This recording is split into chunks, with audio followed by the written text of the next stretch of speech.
Book 1, Chapter 3. Now this was a first for me.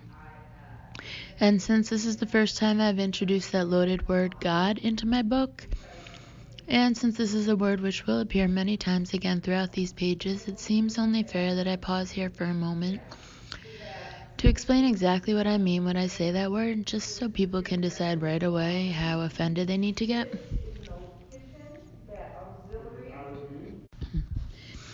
Saving for later the argument about whether God exists at all. No, here's a better idea. Let's skip that argument completely. Let me first explain why I use the word God when I could just as easily use the words Jehovah, Allah, Shiva, Brahma, Vishnu, or Zeus.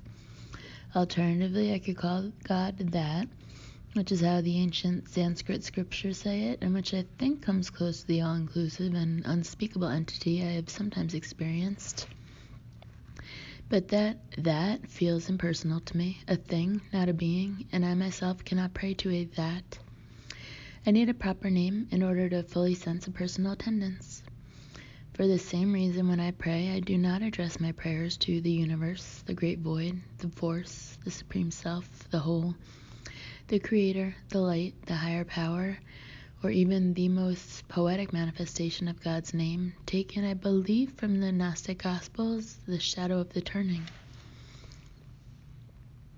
I have nothing against any of these terms. I feel they are all equal because they are all equally adequate and inadequate descriptions of the indescribable. But we each do need a functional name for this indescribability, and God is the name that feels the most warm to me, so that's what I use. I should also confess that I generally refer to God as Him, which doesn't bother me because, to my mind, it's just a convenient personalizing pronoun, not a precise anatomical description or a cause for revolution. Of course, I don't mind if people call God her, and I understand the urge to do so. Again, to me, these are both equal terms, equally adequate and inadequate. Though I do think the capitalization of either pronoun is a nice touch, a small politeness in the presence of the divine. Culturally, though not theologically, I'm a Christian. I was born a Protestant of the white Anglo-Saxon persuasion. And while I do love that great teacher of peace who is called Jesus, and while I do reserve the right to ask myself in certain trying situations what indeed he would do, I can't swallow that one fixed rule of Christianity insisting that Christ is the only path to God. Strictly speaking, then, I cannot call myself a Christian. Most of the Christians I know accept my feelings on this with grace and open-mindedness. Then again, most of the Christians I know don't speak very strictly. To those who do speak and think strictly, all I can do here is offer my regrets for any hurt feelings and now excuse myself from their business. Traditionally, I have responded to the transcendent mystics of all religions. I have always responded with breathless excitement to anyone who has ever said that God does not live in a dogmatic scripture or in a distant throne in the sky, but instead abides very close to us indeed, much closer than we can imagine, breathing right through our own hearts. I respond with gratitude to anyone who has ever voyaged to the center of that heart, and who has then returned to the world with a report for the rest of us that God is an experience of supreme love.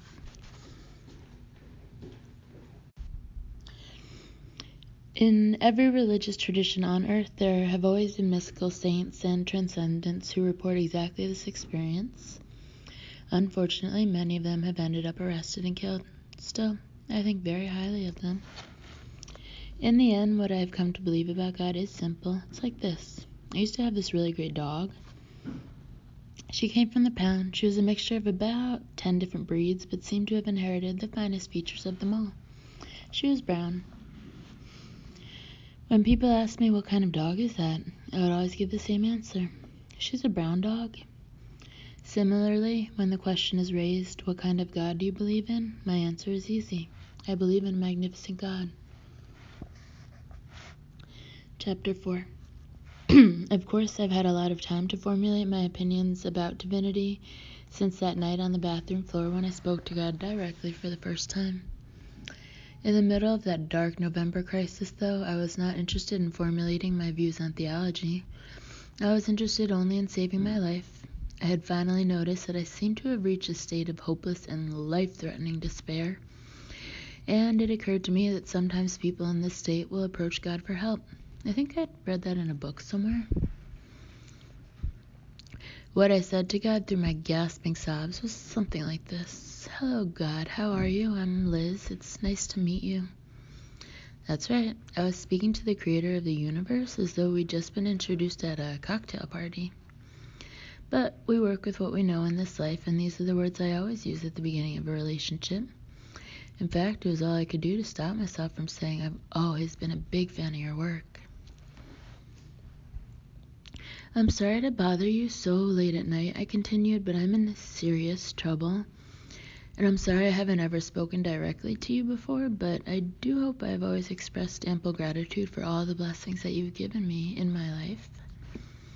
This thought caused me to sob even harder. God waited me out. I pulled myself together enough to go on. "I am not an expert at praying, as you know, but can you please help me? I am in desperate need of help. I don't know what to do. I need an answer. Please tell me what to do. Please tell me what to do. Please tell me what to do." And so the prayer narrowed itself down to that simple entreaty, "Please tell me what to do," repeated again and again. I don't know how many times I begged. I only know that I begged like someone who was pleading for her life. And the crying went on forever, until, quite abruptly, it stopped. Quite abruptly, I found that I was not crying anymore. I'd stopped crying, in fact, mid-sob. My misery had been completely vacuumed out of me. I lifted my forehead off the floor and sat up in surprise, wondering if I would now see some great being who had taken my weeping away. But nobody was there. I was just alone. But not really alone either. I was surrounded by something I can only describe as a little pocket of silence. A silence so rare that I didn't want to exhale for fear of scaring it off. I was seamlessly still. I don't know when I'd ever felt such stillness. Then I heard a voice. Please don't be alarmed. It was not an Old Testament Hollywood Charlton Heston voice, nor was it a voice telling me I must build a baseball field in my backyard. It was merely my own voice, speaking from within my own self. But this was my voice as I had never heard it before. This was my voice, but perfectly wise, calm, and compassionate. This was what my voice would sound like if I'd only ever experienced love and certainty in my life. How can I describe the warmth of affection in that voice as it gave me the answer that would forever seal my faith in the divine? The voice said, "Go back to bed, Liz." I exhaled. It was so immediately clear that this was the only thing to do. I would not have accepted any other answer. I would not have trusted a great booming voice that had said either "you must divorce your husband" or "you must not divorce your husband," because that's not true wisdom. True wisdom gives the only possible answer at any given moment, and that night, going back to bed was the only possible answer. "Go back to bed," said this omniscient interior voice, "because you don't need to know the final answer right now at 3 o'clock in the morning on a Thursday in November. Go back to bed because I love you. Go back to bed because the only thing you need to do for now is get some rest and take good care of yourself until you do know the answer. Go back to bed so that when the tempest comes, you'll be strong enough to deal with it. And the tempest is coming, dear one, very soon, but not tonight. Therefore, go back to bed, Liz." In a way, this little episode had all the hallmarks of a typical Christian conversion experience. The dark night of the soul, the call for help, the responding voice, the sense of transformation. But I would not say that this was a religious conversion for me, not in that traditional manner of being born again or saved. Instead, I would call what happened that night the beginning of a religious conversation. The first words of an open and exploratory dialogue that would ultimately bring me very close to God indeed. Chapter 5. If I'd had any way of knowing that things were, as Lily Tomlin once said, going to get a whole lot worse before they got worse. I'm not sure how well I would have slept that night. But 7 very difficult months later, I did leave my husband. When I finally made that decision, I thought the worst of it was over. This only shows how little I knew about divorce. There was once a cartoon in the New Yorker magazine, 2 women talking, one saying to the other, "If you really want to get to know someone, you have to divorce him." Of course, my experience was the opposite. I would say that if you really want to stop knowing someone, you have to divorce him or her. Because this is what happened between me and my husband. I believe that we shocked each other by how swiftly we went from being the people who knew each other best in the world to being a pair of the most mutually incomprehensible strangers who ever lived. At the bottom of that strangeness was the abysmal fact that we were both doing something the other person would never have conceived possible. He never dreamed I would actually leave him, and I never in my wildest imagination thought he would make it so difficult for me to go. It was my most sincere belief that when I left my husband, that we could settle our practical affairs in a few hours with a calculator, some common sense, and a bit of goodwill toward the person we'd once loved. My initial suggestion was that we sell the house and divide all the assets 50-50. It never occurred to me that we'd proceed in any other way. He didn't find the suggestion fair, so I upped my offer, even suggesting this different kind of 50-50 split. What if he took all the assets and I took all the blame? But not even that offer would bring a settlement. Now I was at a loss. How do you negotiate once you've offered everything? I could do nothing now but wait for his counterproposal. My guilt at having left him forbade me from thinking I should be allowed to keep even a dime of the money I'd made in the last decade. Moreover, my newfound spirituality made it essential to me that we not battle, so this was my position. I would neither defend myself from him, nor would I fight him. For the longest time, against the counsel of all who cared about me, I resisted even consulting a lawyer, because I considered even that to be an act of war. I wanted to be all Gandhi about this. I wanted to be all Nelson Mandela about this, not realizing at the time that both Gandhi and Mandela were lawyers. Months passed. My life hung in limbo as I waited to be released, waited to see what the terms would be. We were living separately, (he had moved into our Manhattan apartment, but nothing was resolved. Bills piled up, careers stalled, the house fell into ruin, and my husband's silences were broken only by his occasional communications, reminding me what a criminal jerk I was. And then there was David. All the complications and traumas of those ugly divorce years were multiplied by the drama of David, the guy I fell in love with as I was taking leave of my marriage. Did I say that I fell in love with David? What I meant to say is that I dove out of my marriage and into David's arms exactly the same way a cartoon circus performer dives off a high platform and into a small cup of water, vanishing completely. I clung to David for escape from marriage as if he were the last helicopter pulling out of Saigon. I inflicted upon him my every hope for my salvation and happiness, and yes, I did love him. But if I could think of a stronger word than desperately to describe how I loved David, I would use that word here. And desperate love is always the toughest way to do it. I moved right in with David after I left my husband. He is a gorgeous young man, a born New Yorker, an actor and writer with those brown, liquid-centered Italian eyes that have I already mentioned this? Unstitched me. Street smart, independent, vegetarian, foul-mouthed, spiritual, seductive. A rebel, poet, yogi from Yonkers. God's own sexy rookie shortstop. Bigger than life, bigger than big. Or at least he was to me. The first time my best friend Susan heard me talking about him, she took one look at the high fever in my face and said to me, "Oh my gosh, baby, you are in so much trouble." David and I met because he was performing in a play based on short stories I'd written. He was playing a character I had invented, which is somewhat telling. In desperate love, it's always like this, isn't it?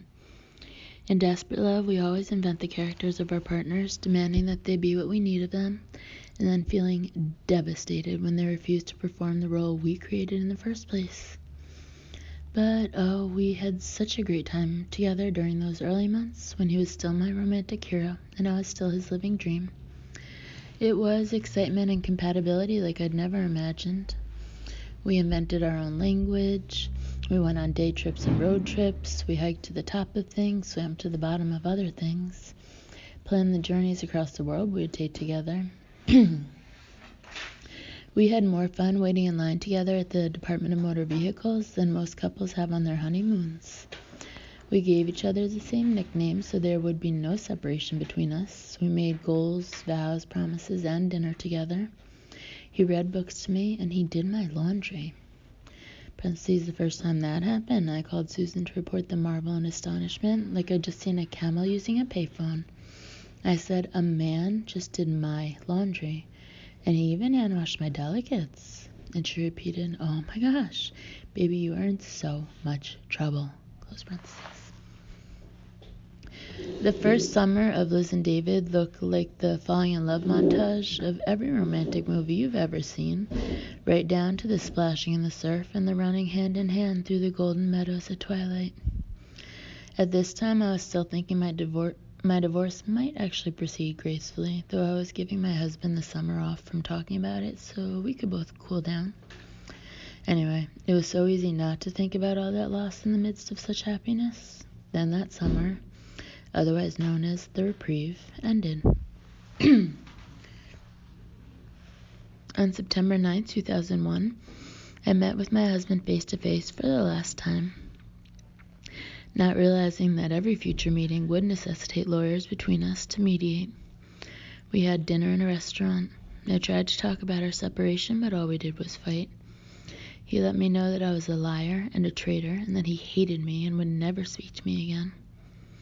2 mornings later, I woke up after a troubled night's sleep to find that hijacked airplanes were crashing into the 2 tallest buildings of my city, as everything invincible that had once stood together now became a smoldering avalanche of ruin. I called my husband to make sure he was safe, and we wept together over this disaster, but I did not go to him. During that week, when everyone in New York City dropped animosity in deference to the larger tragedy at hand, I did not go back to my husband, which is how we both knew it was very, very over. It's not much of an exaggeration to say that I did not sleep again for the next 4 months. I thought I had fallen to bits before, but now, parentheses, in harmony with the apparent collapse of the entire world, close parentheses, my life really turned to smash. I wince now to think of what I imposed on David during those months we lived together, right after 9/11 and my separation from my husband. Imagine his surprise to discover that the happiest, most confident woman he'd ever met was actually, when you got her alone, a murky hole of bottomless grief. Once again, I could not stop crying. This is when he started to retreat, and that's when I saw the other side of my passionate romantic hero, the David who was solitary as a castaway, cool to the touch, and needed more personal space than a herd of American bison. David's sudden emotional backstepping probably would have been a catastrophe for me even under the best of circumstances, given that I am the planet's most affectionate life form, something like a cross between a golden retriever and a barnacle. But this was my very worst of circumstances. I was despondent and dependent, needing more care than an armful of premature infant triplets. His withdrawal only made me more needy, and my neediness only advanced his withdrawals, until soon he was retreating under fire of my weeping pleas of, where are you going? What happened to us? Parentheses, dating tip, men love this. The fact is, I had become addicted to David. In my defense, he had fostered this, being something of a man fatale. And now that his attention was wavering, I was suffering the easily foreseeable consequences. Addiction is the hallmark of every infatuation-based love story. It all begins when the object of your adoration bestows upon you a heady, hallucinogenic dose of something you never even dared to admit that you wanted. An emotional speedball, perhaps, of thunderous love and roiling excitement. Soon you start craving that intense attention with the hungry obsession of any junkie. When the drug is withheld, you promptly turn sick, crazy, and depleted. not to mention resentful of a dealer who encouraged this addiction in the first place, but who now refuses to pony up the good stuff anymore, despite the fact that you know he has it hidden somewhere, damn it, because he used to give it to you for free. Next stage finds you skinny and shaky in a corner, certain only that you would sell your soul or rob your neighbors just to have that thing even one more time. Meanwhile, the object of your adoration has now become repulsed by you. He looks at you like you're someone he's never met before, much less someone he once loved with high passion. The irony is you can hardly blame him. I mean, check yourself out. You're a pathetic mess, unrecognizable even to your own eyes. So that's it. You've now reached infatuation's final destination, the complete and merciless devaluation of self. The fact that I can even write calmly about this today is mighty evidence of time's healing powers, because I didn't take it well as it was happening. To be losing David right after the failure of my marriage, and right after the terrorizing of my city, and right during the worst ugliness of divorce. Parentheses, a life experience my friend Brian has compared to having a really bad car accident every single day for about 2 years. Close parentheses. Wow, this was simply too much. David and I continued to have our bouts of fun and compatibility during the days, but at night, in his bed, I became the only survivor of a nuclear winter as he visibly retreated from me more every day, as though I were infectious. I came to fear nighttime like it was a torturer's cellar. I would lie there beside David's beautiful, inaccessible sleeping body, and I would spin into a panic of loneliness and meticulously detailed suicidal thoughts. Every part of my body pained me. I felt like I was some kind of primitive spring-loaded machine placed under far more tension than it had ever been built to sustain, about to blast apart at great danger to anyone standing nearby. I imagined my body parts flying off my torso in order to escape the volcanic core of unhappiness that had become me. Most mornings, David would wake to find me sleeping fitfully on the floor beside his bed, huddled on a pile of bathroom towels like a dog. "What happened now?" he would ask, another man thoroughly exhausted by me. I think I lost like 30 pounds during that time. Chapter 6.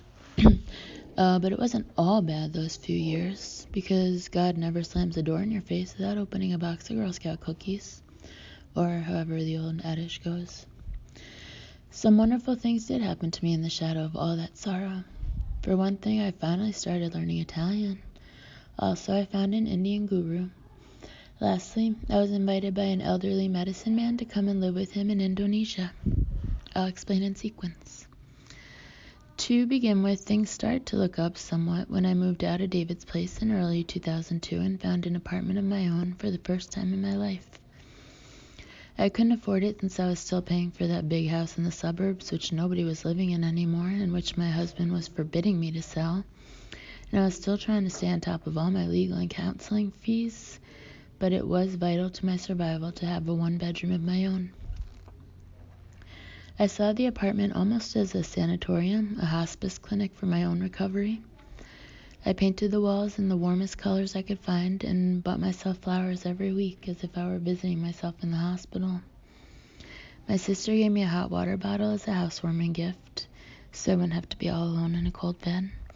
And I slept with the thing laid against my heart every night as though nursing a sports injury.